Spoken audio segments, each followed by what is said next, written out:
All right.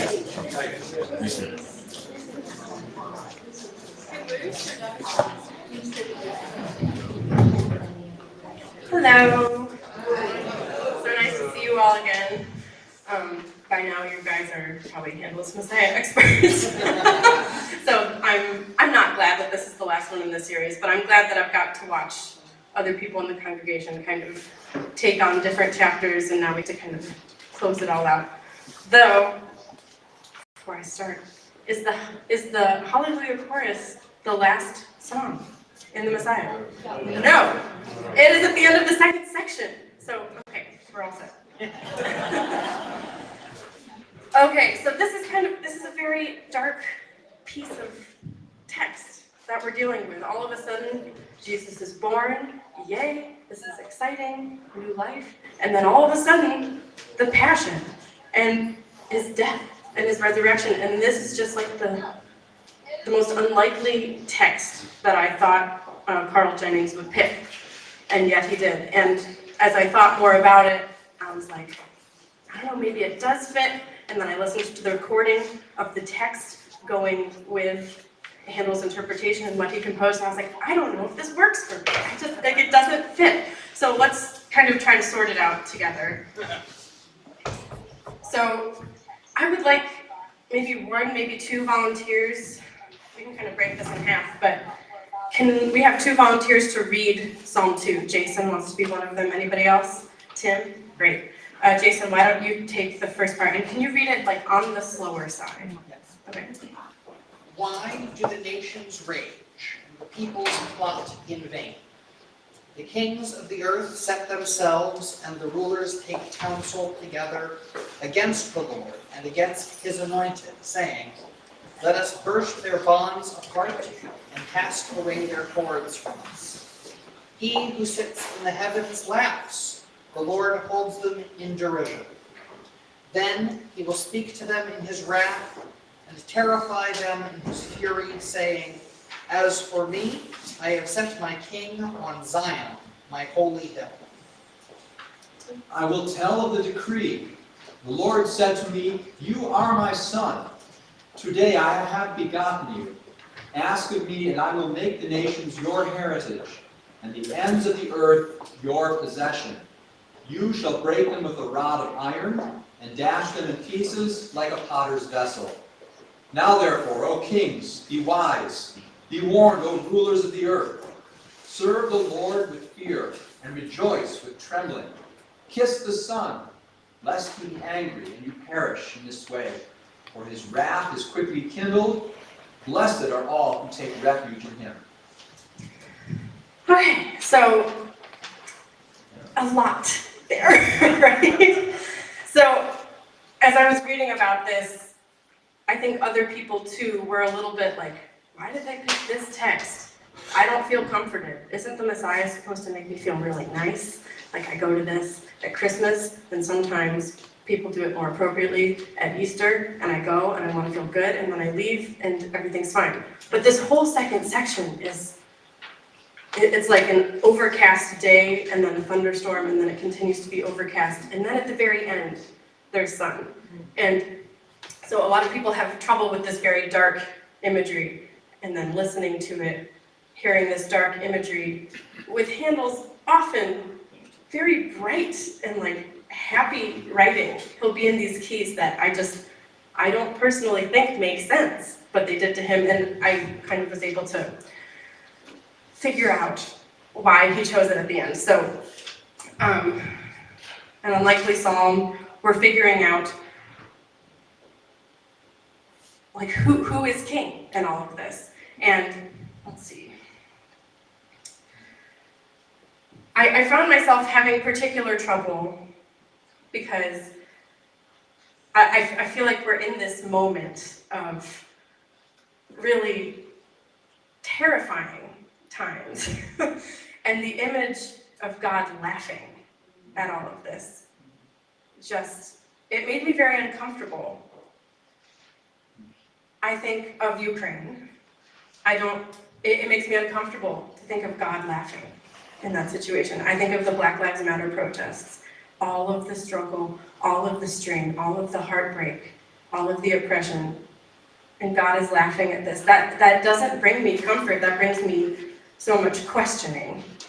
And so having all of this happen now, I feel like it's hard for me to kind of get a grasp on this text. And it's hard for me to accept, like, oh, all right, well, he's laughing. I guess in non-war times, I found it maybe, yes, God is in charge, and like, in the reference book, they talked about World War II, and the imagery of Nazi Germany and all these things, and God laughing. And now that it's over, sure, like, maybe, but I really struggled with this. So we'll hopefully find this comfort together. But in this air for the bass, the text is what I particularly struggled with. What kind of writing do you think, before we listen to it, what kind of piece do you think this will sound like? Why do the nations rage and the peoples plot in vain? The king of the earth has set themselves, and the rulers take counsel together against the Lord and against his anointed, saying, "Let us burst their bonds apart and cast their cords from us." What kind of character do you think this is going to sound like? I think it would be heavy, but it's not. Yeah, to me it feels like minor, heavy, dark. Sorry, what'd you say? Ominous. Ominous. Okay. Let's listen to it.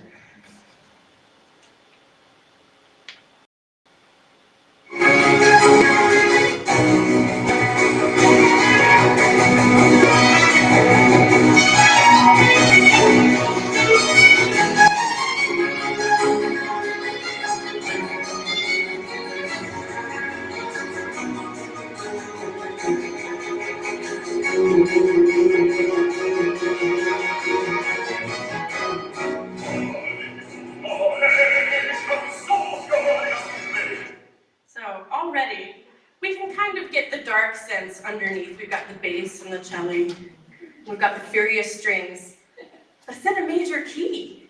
And he begins with a C major arpeggio. This is like the key of innocence. This is the key of, oh, happy, frolicking days. Like, this is not the key of terror and nations raging. He goes on.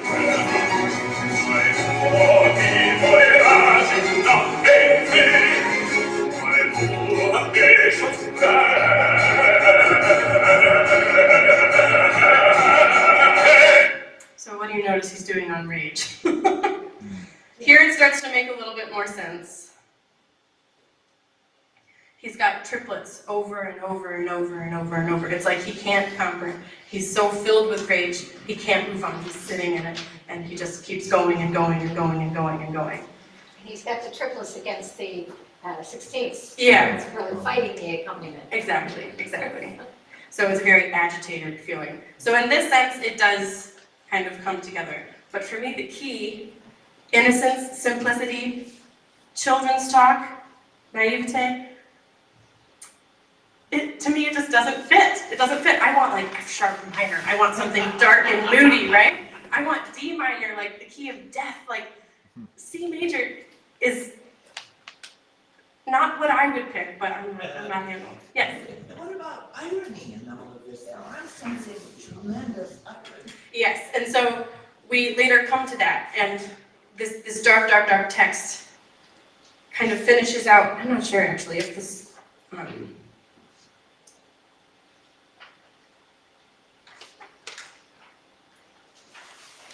I might not have printed the entire psalm, but at the end,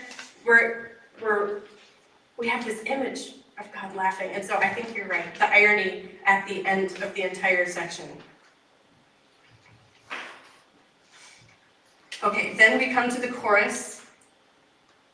I love the writing in this one because the whole choral unit coming together, you can kind of see from the writing, it takes each individual part and kind of smooshes them together in the same harmony, let us, let us. So you're getting this entrance between all of the different parts. Let us, let us, let us, let us, let us break their bonds asunder.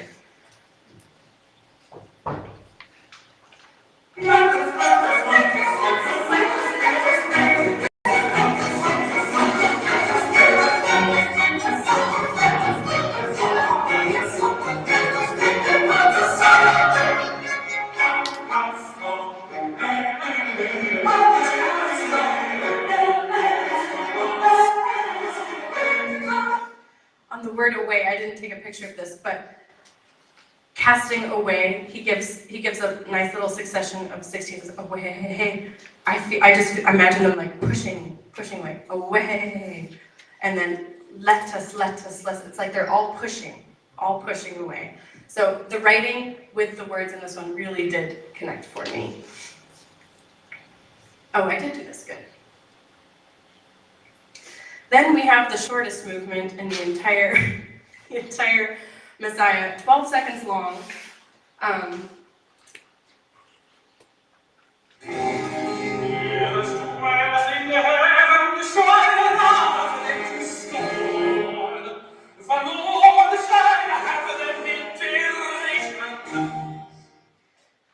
I feel like this particular singer did such a great job because I was listening to different recordings of this, and Jeanette like always picks the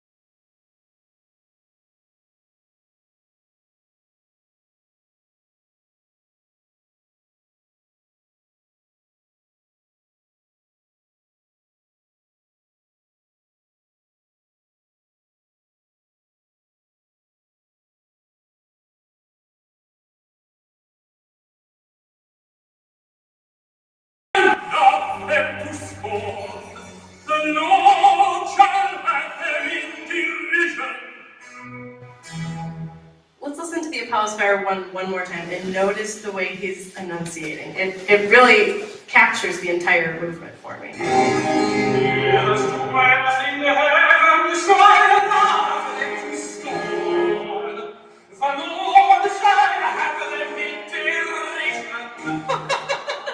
that crazy?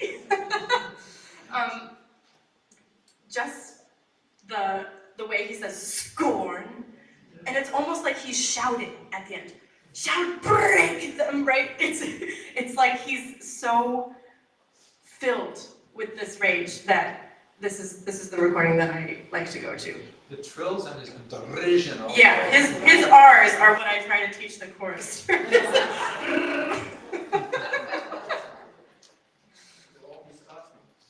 Sorry? Right.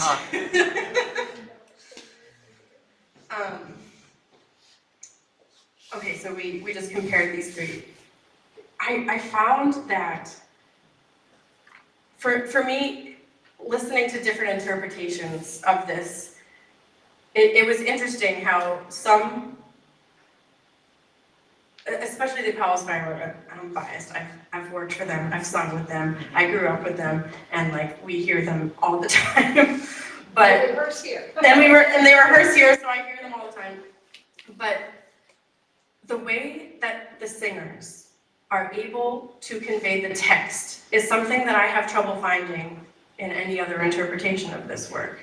And it may be because the strings are a little bit less, and you're not using a full entire orchestra, you're using probably about the chamber orchestra sized group. They're playing on gut strings, very minimal brass. Like things are a little bit more muted and it's slower, but somehow the words and the sound pierce through in a way that I'm able to. I remember Brett and I went when they did it at Christmas just a few months ago, and we sat in the very back of First Baptist, and First Baptist is enormous. We are in the very back row. Like, it's not even technically a pew. They had to put chairs against the wall, and that's where we're sitting. And especially the countertenor, if you remember, if anybody saw those performances. We could hear every single word he was saying. I wasn't looking in my program. I could understand his text, and there's something so meaningful about being in a performance setting. And like, you can follow along, and like, that's fine. But if someone is almost like spitting the words in your face, you understand the character. You're interpreting it in this way that you're not really distracted by the other things. It cuts straight through, and you are in it with them, almost. And from the very back row, Apollos Fire is able to accomplish that. So this is my TED Talk for Apollos Fire. They're looking for donors. No, I don't know. They probably are. They probably are. So again, the defiant, stubborn nature of this particular singer is just so good. Now we come to what is one of my favorite movements. Let's listen to a bit of it first.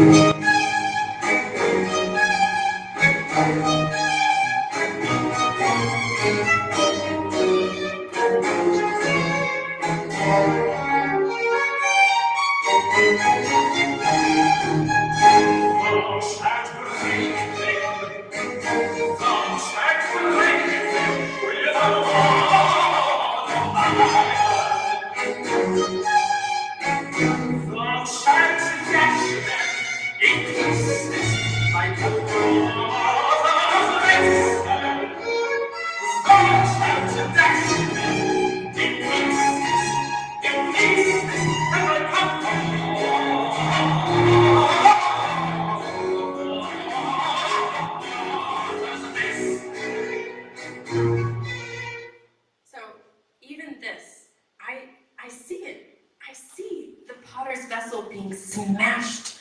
I feel it in a way in this recording. So I want to kind of compare and contrast these recordings as well. Let's go to.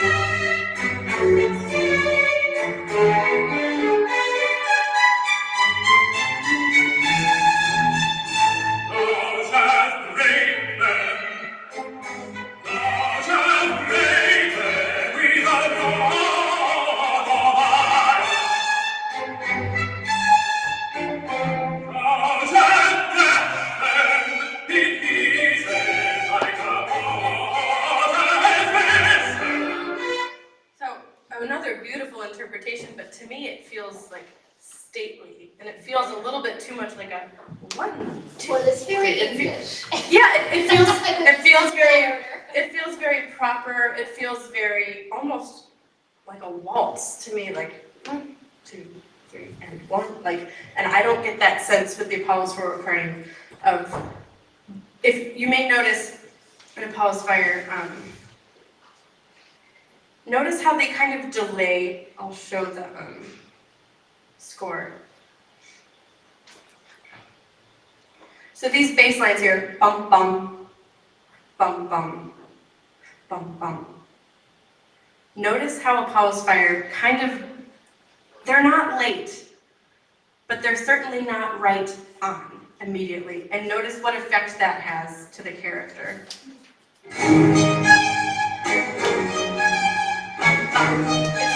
It's not exactly on. So it's very intentionally placed. And to me, that kind of brings forth the character of like, I'm mad and I'm erratic and I'm not placing things where they should appropriately, stately, politely be. I am throwing my potter's vessel, crashing it to the ground, splintering into a million pieces. Bum, bum! I'm angry, not I'm angry.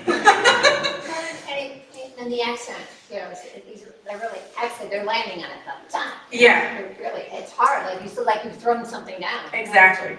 And I think that's the motion that they were going for and that they, in my mind, were able to achieve.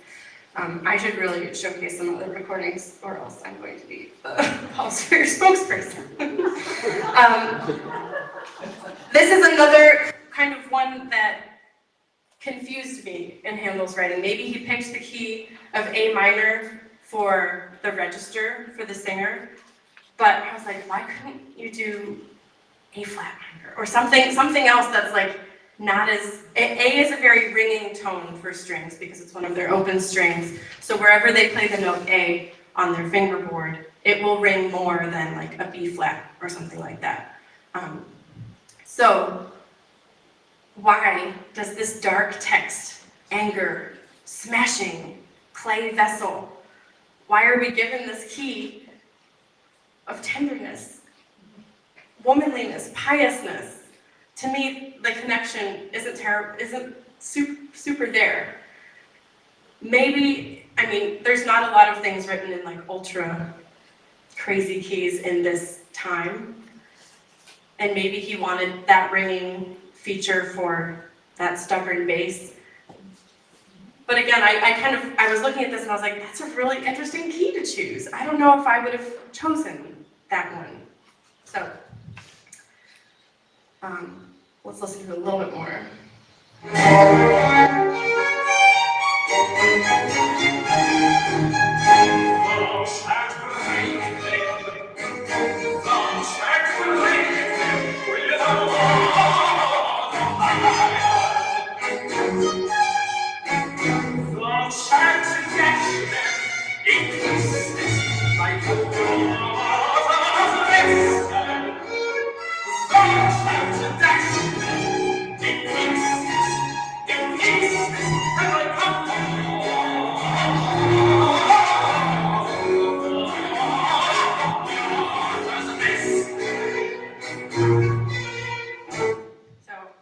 Are we catching on to the anger here? This tenor is calling on God's power against his enemies, and it kind of all comes together, except for me, with the key they chose. So. Kelsey, the singer also flattens his vowels a lot lower, which makes it more harsh. Vessel and and that really creates that whole anger stuff as well. A lot more with it than with some of the other vowel sounds and some of the other channels. That's actually that's a nice interjection. I think there are some singers where I find this style of singing really convincing, and I really like it because I can understand the text a little bit more. And there's some singers, I forget the name of one, but with my dad, we listened to a lot of like jazz, but with a lot of these older jazz singers who were popular in their heyday, and then they get older and they still like want to keep their career going. I forget the name of this guy, but one singer was singing Pennies from Heaven. He was like famous for singing Pennies from Heaven, but he couldn't really sing anymore, but he was still really famous. So he's like speaking the words, pennies from heaven. And so he's singing it as the accompaniment is happening behind him, but he's really just speaking the words. And sometimes singers, when they pronounce things in this way, I kind of get that sense like of ayan, or some vessel. It sounds more spoken or punched or pronounced than like vessel or something like that. Yes. When I was younger, played piano.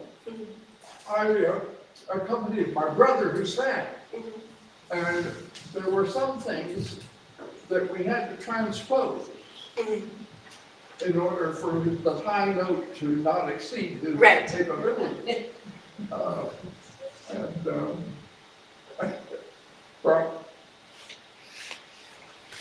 Does anybody ever transpose Handel? That's a good question. I'm sure they do. I'm not sure if in a setting where you're going to hear the entire Handel's Messiah, I doubt that they would transpose the key for certain arias.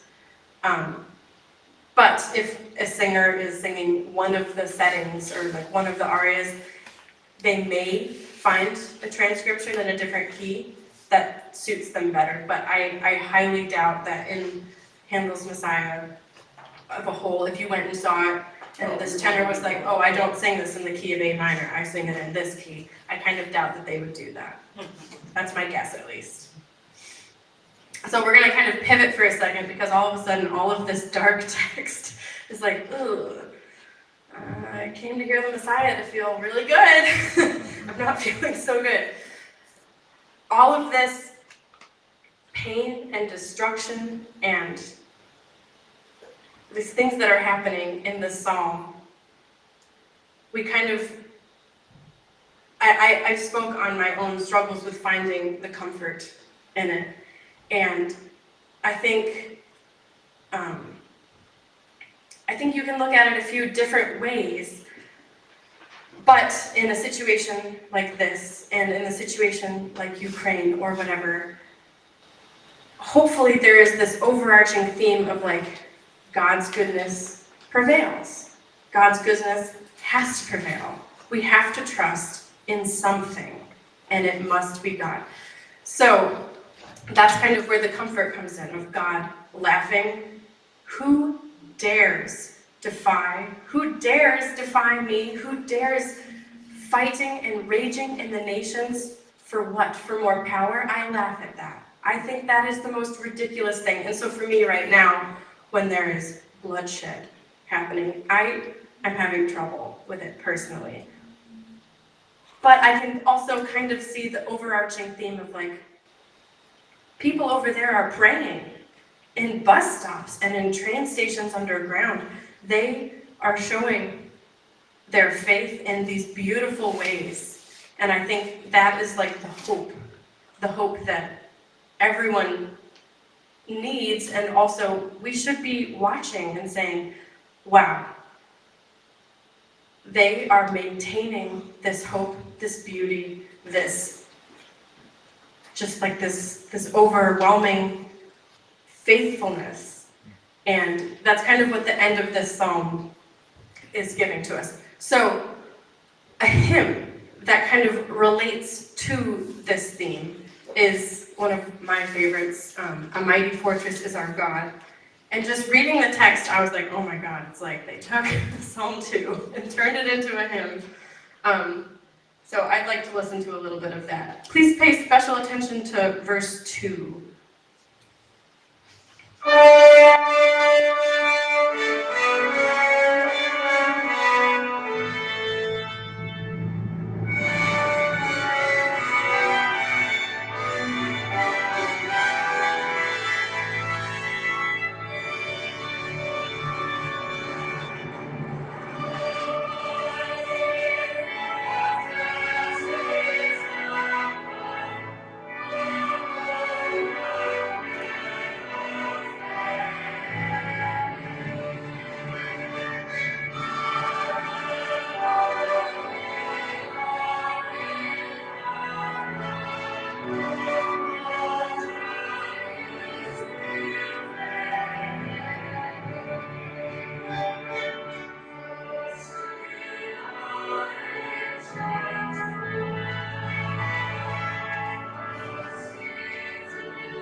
is it just so fitting for kind of where we are right now?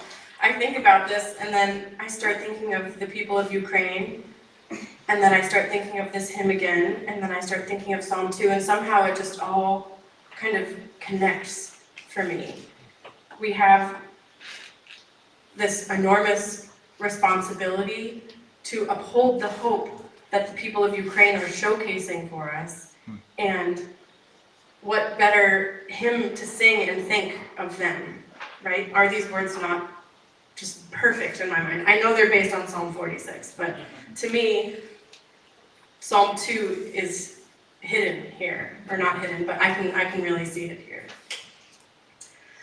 Okay, now we get to everyone's favorite movement. So, I have to admit, I did not know that it was not the end of the piece until I went and saw it at Christmas time. Yeah, it's the end of the second section. And then we have this entire section built on hope and the resurrection. It is finally, Handel and I agree, it is in the perfect key. The key of D major is the key of triumph. It is literally the key of alleluias. I don't know if Brandon will get mad at me for saying that during Lent. Oh, he's not here. It's not here, okay. But it's of victory and rejoicing. So, I don't know. As we kind of pray for Ukraine, in my head I can sing hymn 688, and then hopefully when this is all over we can all rejoice and sing a song like Hallelujah Chorus. Yes? Kelsey, also at the part 3 starts with the soprano singing also in the key of D. So we have that transition of, Yeah. when she's singing, I know that my Redeemer liveth. Mhm. So you've got the carryover. Exactly. Okay. This didn't happen at the premiere, but many of you may know the tradition to stand when the Hallelujah Chorus is sung, and that is because when King George II heard it, he was so overcome with awe. He stood and everyone was like, okay, I guess we're standing. And everyone followed suit, and it has remained a tradition. Some people are not sure if it was him that started this, but there you go. Yeah, it makes a good story. So let's dive into the musical, the writing of this for a second. There's so many little things that happen in this. It's a bunch of small ideas. So we begin with everyone singing the same thing. The sopranos have the melody, but they're all singing the same chord, and they're all in the same rhythm. We can see that here, in the same mode it repeats for a while. Then we have, For the Lord God Omnipotent Reigneth. It's sung by everyone in unison, which is kind of a bizarre feeling, because we're in this like grand symphonic sounding setting, and then all of a sudden, everything's gone, and we're only in unison, which is kind of jarring. Let's listen to that for a moment.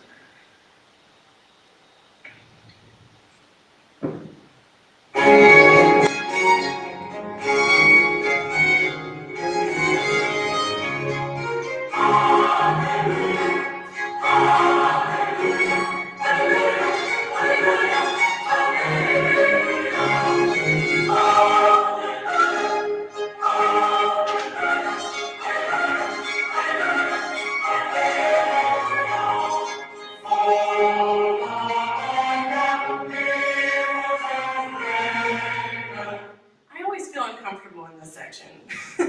It sounds so beautiful at the beginning. We've got all these D major chords, life is good. And then everything, when it backs away, I get uncomfortable. I'm like, first of all, unison in strings, unison in anything is hard. You have to match your neighbor, you have to match your stand partner, and then all of you have to match. And if anybody's out of tune, you really hear it, because no one is going to cover you up because you're all singing the same note. And going from this glorious, humongous symphonic opening to just singing all in unison and the same rhythm and the same motive, I don't know. I now love it, but I remember hearing it for the first time and I was like, where is he going with this? Then the hallelujahs start to interject.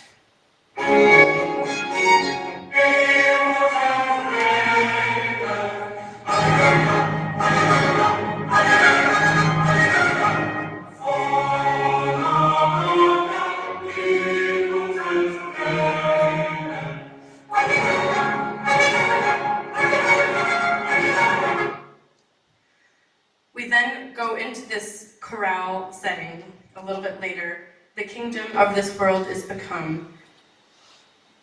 It's so beautiful, and the orchestra, if I'm thinking of the right section, the orchestra doesn't drop out, but we have mostly just the continuo on bottom.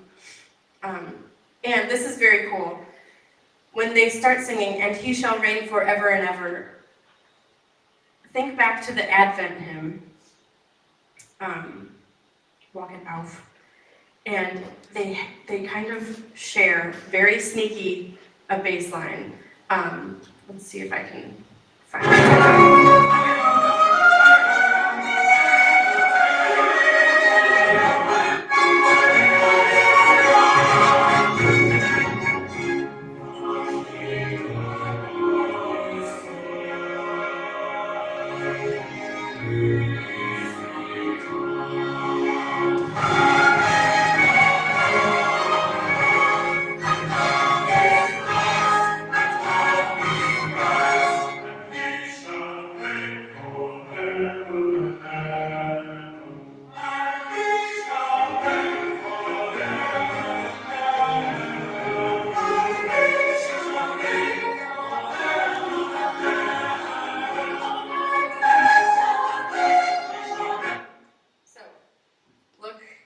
This is on the left, Hallelujah chorus still. Over here, I'm getting over a cold, so I apologize for my singing. But this motive,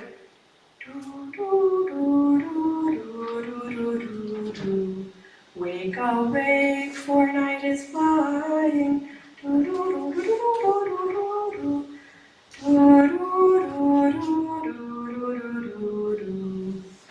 And he shall reign forever and ever. So they're kind of, there's a commonality there that's very, very sneaky.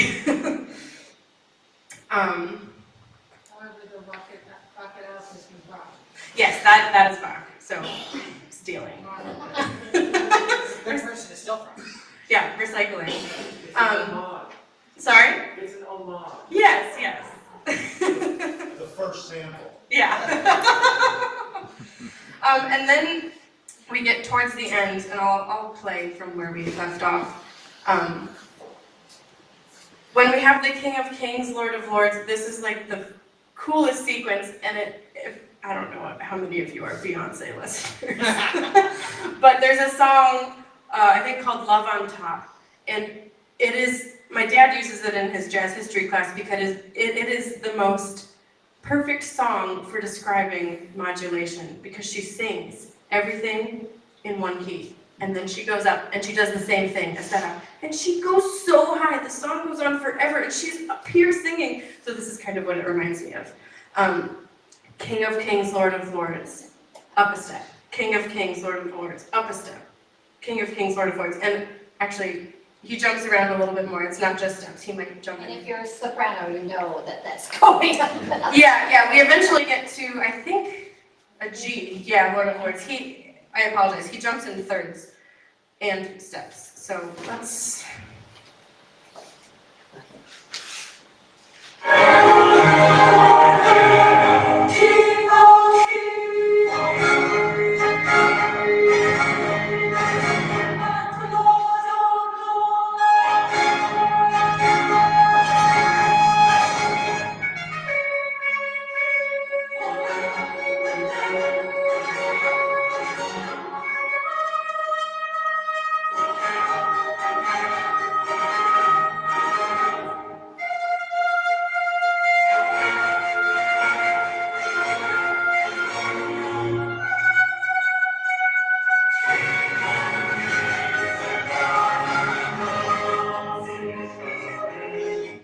So, we get quite high. And then he gives us a little break, and we have this, and he shall reign forevermore. And then, at the end, he gives us these two rests at the end that, in the moment, feel awful. If you're in the orchestra, you're stressed out because you don't want to be the first one to play. You don't want to be late, but if you're first, everyone's going to know. And if you're in the choir, you're having that same problem. You don't want to be early, but you don't want to be late. It's such a tension-filled moment. And so everyone, I would tell all my students to put like eyeglasses in their part, to like watch the conductor. Don't watch yourself, don't watch your bow, don't watch your music, watch the conductor. You know your last two notes. It's in D major, your last note is D, you're gonna be fine. So, this is also kind of funny. I was listening to the different interpretations of this, and I'll let you listen for yourself, but notice how each orchestra kind of interprets the rests differently. Some hold a little bit more space than others, and it kind of provides a different feeling. I'll go from here.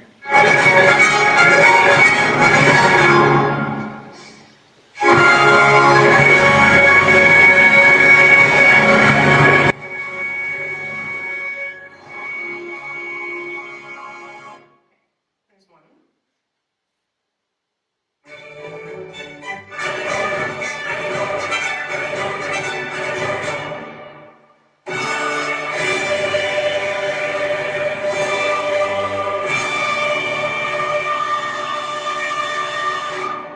And then here's the third.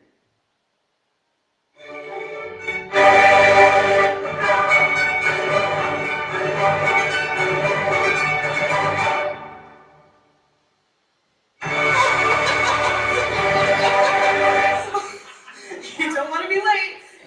He's waiting 2 rests, but he might be putting like a little baby fermata on that second one. You're like,